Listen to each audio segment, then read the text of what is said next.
What is going on, NFL fans? Welcome back to the channel. We have the Hall of Fame game this week, so we're getting some NFL action. And in honor of that, we're going to do another prediction video for week one. But first, I want to talk about what's been going on with training camp with some of these teams. There's been some major injuries. We actually had some breaking injuries happen today. Roman Wilson, the wide receiver, vying for playing time. The third-round pick from the Pittsburgh Steelers had to get carted off the practice field for an ankle injury. And then some other breaking news. Lions defensive end John Kaminsky tore his MCL and is done for the regular season. They're saying he has potential to maybe make it back for the playoffs, but that seems to be wishful thinking. Crazy injuries. Russell Wilson is finally back at practice after that calf injury. There's a lot going on. Trevon Diggs for the Cowboys is off the pup lips. Great news for the Cowboys, but there's some bad news to go along with that. CeeDee Lamb is still not practicing. He wants that new deal and is holding out. And then DN Sam Williams tears his ACL. He's done for the year. He was a really good depth piece behind Lawrence and Micah Parsons. Yikes, man. Cowboys fans can't catch a break. Pats linebacker Matt Judon, he wants a new contract. He's stirring up all kinds of trouble at camp for the Patriots. Cooper Kupp, finally healthy for the Rams. Hopefully this dude can stay healthy, because if Cooper Kupp and Puka Nacua can stay healthy, man, this Rams offense is going to be very, very good. And then in other Patriots news, D lineman Christian Barmore has got some blood clots. It looks like he's going to be out for the foreseeable future. He's not going to be coming back anytime soon. Ayuk and Trent Williams for the 49ers both want to get paid more money. If I'm Brandon Ayuk, I wouldn't be too happy with Trent Williams coming out of the woodwork and being like, now I want more money. Not a great situation financially for the 49ers. Love and Tua both got paid. I think it's a little risky for the Packers dishing out all this cash for a half a good season of Jordan Love. Could he be great? Sure, he could be. But the first half of last year, he was not good at all. He had a great second half and that run into the playoffs, but paying him all that money for a half a good season, pretty risky. And then it looks like Nick Chubb is not going to be ready for the beginning of the season for the Cleveland Browns. And then Eagles defensive coordinator Vic Fangio on Bryce Huff. Can this guy play all three downs? Does he look like he can do it today? No, it does not. Not a vote of confidence for Bryce Huff, the new DN, who's supposed to be, replacing Hassan Reddick, has never been a full-time player. And Vic Fangio doesn't seem too confident like he can be a three-down guy right now for the Philadelphia Eagles. All right, with all those updates, we're going to do a new prediction video. Let's get into it. We're going to kick off week one with the Baltimore Ravens traveling to Kansas City to play the Chiefs. The Ravens added Derrick Henry. Actually, this roster has one of the biggest turnovers in the entire NFL. It's like 15 free agents that are gone and playing with other teams. But man, that 1-2 punch with Lamar Jackson, who's over that illness and back in camp with Derrick Henry, is going to keep defensive coordinators on their toes for sure. Then, Kansas City Chiefs losing L'Jarius Sneed to the Titans is a big loss. One of the best man-to-man corners in the NFL. But Xavier Worthy is fitting in really well with Kansas City. That offense is looking really good with Rashee Rice. I like that offense, especially because the Baltimore Ravens have a new defensive coordinator. So there's going to be a lot of moving parts, especially on that defense for the Ravens. New running back room with Derrick Henry. I like the Kansas City Chiefs to win this game. I think they win it by at least 3 in my opinion. They're at home, coming off the hype from that Super Bowl win. A lot of moving parts for the Ravens. I think that defense might struggle to find its footing the first few weeks of the season. That's why I'm going with the Kansas City Chiefs. Then we move on to the Packers. Eagles in Brazil. This game's going to be a ton of fun. Man, did the Green Bay Packers draft so incredibly well. They brought in Xavier Worthy as well, the free agent from the Giants. They got my favorite defensive player in the draft, Edgerrin Cooper. Man, but On the flip side of that, the Eagles drafted just as well, if not a little bit better. Bringing in Quinyon Mitchell and Cooper DeJean, who's dealing with hamstring stuff. He's probably going to miss the majority of camp, which really sucks because he probably could have played the slot a little bit for the Eagles in that game one. But I don't expect him. Maybe he'll get sprinkled in there a little bit if he can get healthy towards the end of camp, but I don't expect that. The Eagles' new offensive coordinator, Kellen Moore. Very exciting offense. And then Vic Fangio, the OG of defensive coordinators, bringing that tough, gritty, old school, hit you in the mouth kind of defense. I love that for my Bird Gang. But I just think the Packers are... I like their momentum, man. Jordan Love signed that new deal. Christian Watson's finally going to be healthy. Romeo Doubs, I just like their offense. I think they're going to squeak out a win like 23-20, 24-27. And that Eagles defense fell apart. I don't know if Fangio can get them playing that well by week one. Then we move on to the Pittsburgh Steelers at the Atlanta Falcons, guys.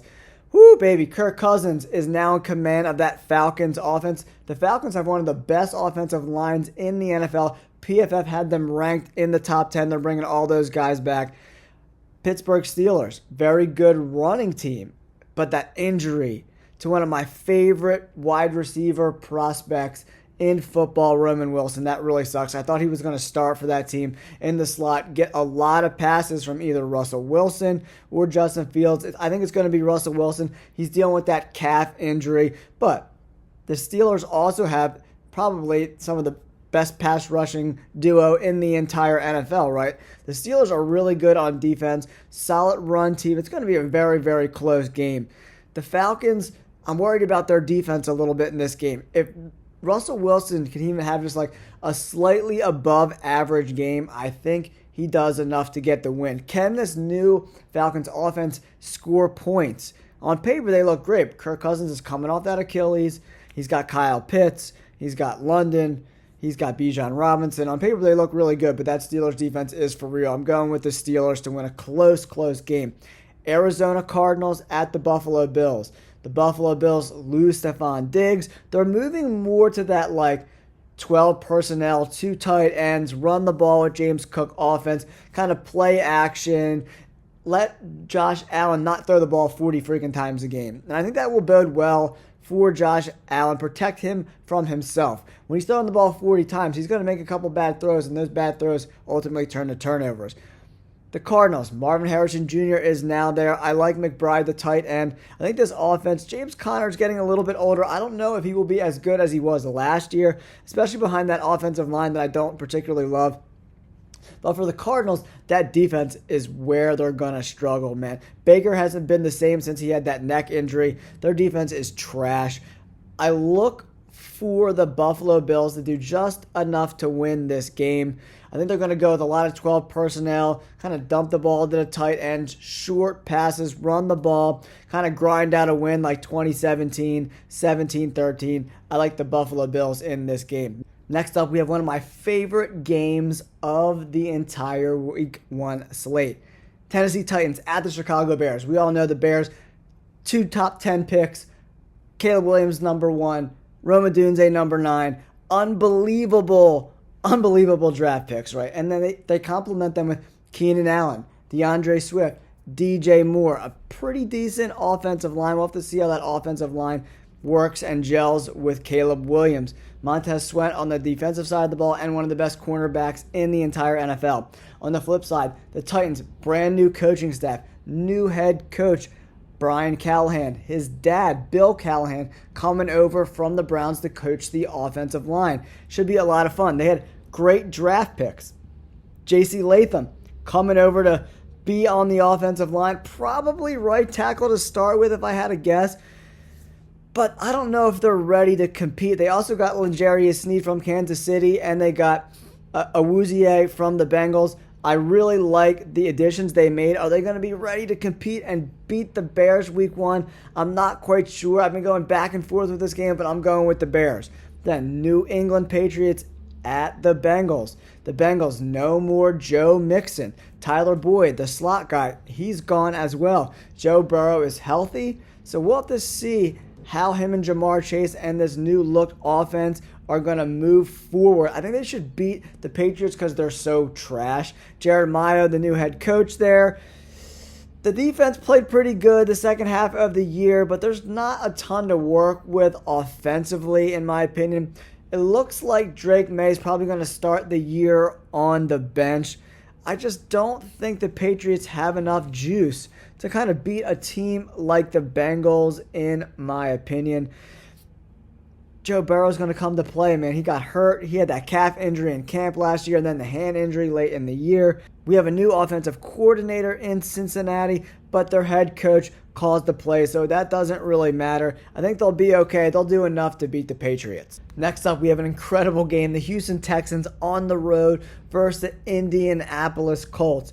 Man, Anthony Richardson only played 4 games last year, but it looked like he's got what it takes to be a quarterback at the NFL level. They also bring in Adonai Mitchell, one of my favorite wide receivers in the entire draft last year. They also drafted Laiatu Latu, probably my favorite outside linebacker slash edge defender in the draft. He's incredible too. Shane Steichen is one of my favorite coaches in the NFL, and Jonathan Taylor somehow is still only 25 years old.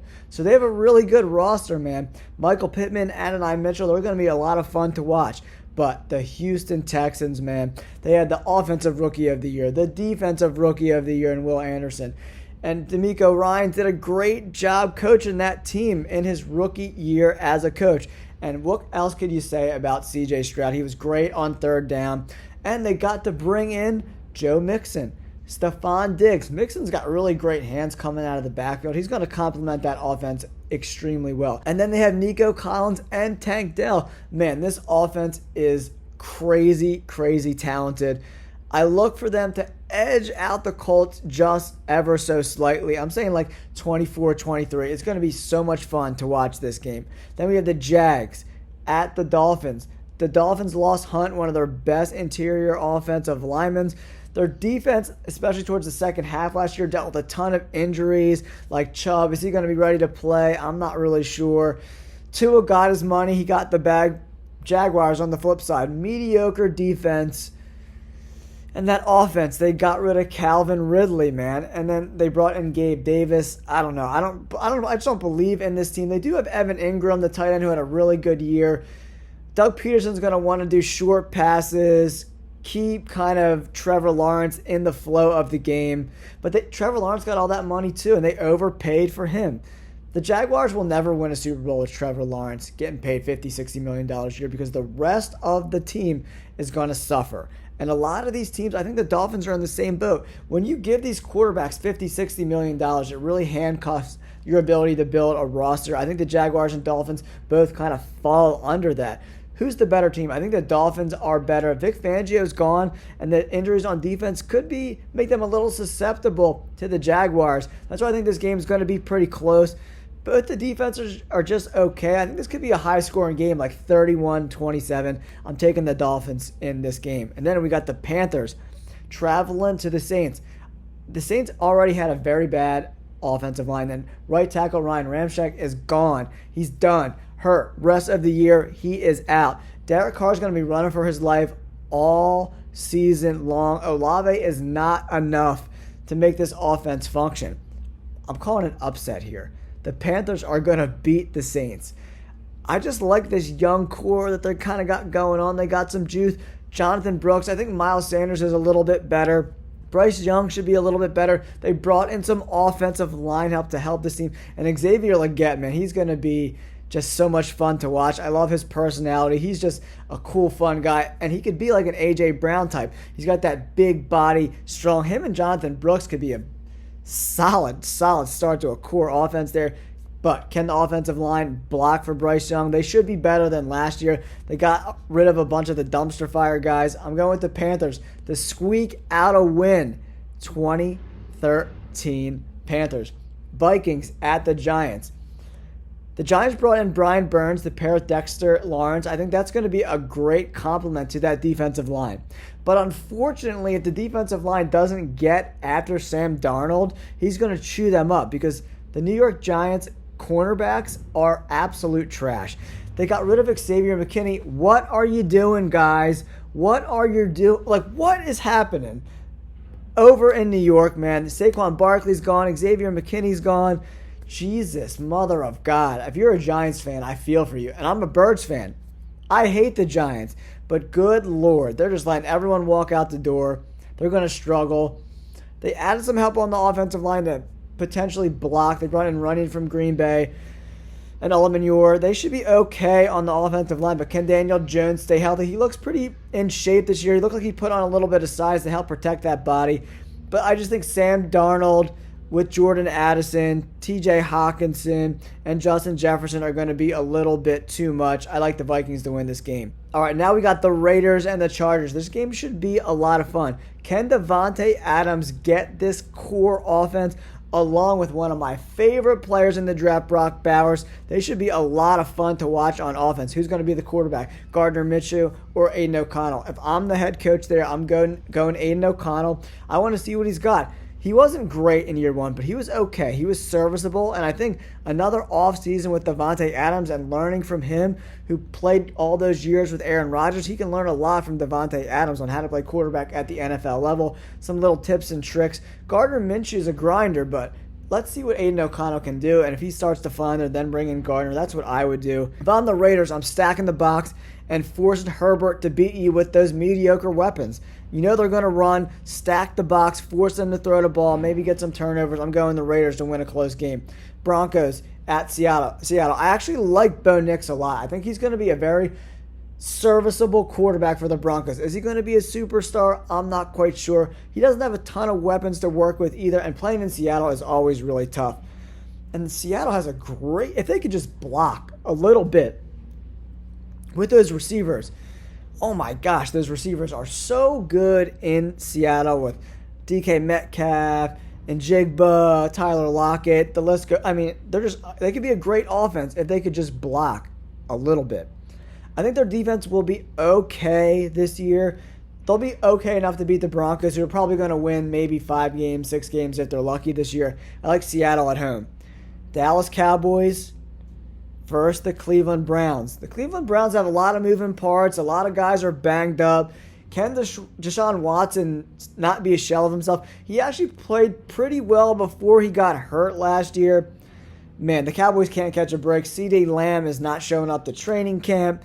Micah Parsons is probably going to be next. He wants his money. The offensive line is going to be young and inexperienced, going against that crazy Myles Garrett-led defensive line. And then you got Denzel Ward, who's going to one-on-one with CeeDee Lamb, which should be a great matchup. He led like all cornerbacks. Like the quarterback rating against was like in the 40s. Like Denzel Ward is an amazing number one shutdown corner. And if he shuts down CeeDee Lamb, it's going to be a long, long day for the Cowboys. I like Cleveland to win this game.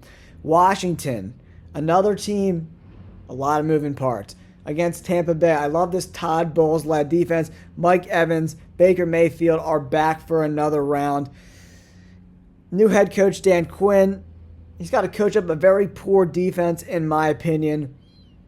They don't got a ton going on there. They got Jahan Dotson, who's kind of underperformed as a high draft pick. Terry McLaurin is the man. We'll see how him and Jaden Daniels work together. I like Cliff Kingsbury as the offensive coordinator there. He's going to have the reins to do whatever he wants. Can they block for Jaden Daniels? I'm not quite sure. And will that slender frame hold up for a whole season? We'll have to see. But Todd Bowles likes to disguise his defenses. He likes to blitz a lot from all different places, all different positions. It's going to be a big-time adjustment for Jaden Daniels. I think Tampa Bay blows them out. Then we got 2 great games.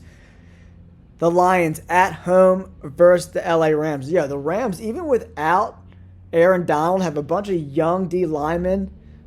Solid D linemen. They drafted the Florida State guys coming in. Man, the Rams, if Cooper Kupp could stay healthy with Puka Nacua, and the running backs are great there, oh, man, the Rams could win 11, 12, 13 games this year, man. This is going to be a lot of fun to watch, but I just think the Lions are a little bit better. The Lions' offensive line actually got better this year somehow, guys. They are probably the best unit in the NFL. And then they got Amon-Ra St. Brown. They need Josh Reynolds is gone. I think he went to Denver, so they're going to need another number 2 wide receiver. Is it Williams, I don't know, to step up and be that guy? We'll have to see what happens. But they have a great tight end in Sam Laporta, so they might not even need a number 2 because Laporta can be that number 2. I like the Lions to win a close game, like shootout, 31-27, 31-30, something like that. Then we have the Jets at San Francisco. I originally picked the Jets to win this game, but the more research I do on San Francisco's roster, man, they're just so goddamn good. It's so crazy how they have all that talent. It's coming to an end, though. They have like a 2-year, 3-year window before Brock Purdy gets paid, and they're going to have to cut ties with somebody. They can't pay Trent Williams and Christian McCaffrey and Ayuk and Kittle and Deebo Samuel. They're just not going to be able to pay each one of them $20, $30 million a year. That's just the way it goes in the NFL. So I think San Francisco wins this game. It's going to be close. It's not going to be a high-scoring game. I think it's going to be like a 17-14 type of game, 21-17 type of game. The Jets are going to contain them, but I think San Francisco does just enough to win this game. All right, guys, let me know in the comments below. I kind of switched up some of my picks as things kind of unfold and people are getting hurt. Different players are kind of figuring out if they're going to start, are they going to get cut. So as camp kind of unfolds, we're going to be changing these picks a little bit. Let me know in the comments if you like this kind of content. Don't forget to like and subscribe. Peace.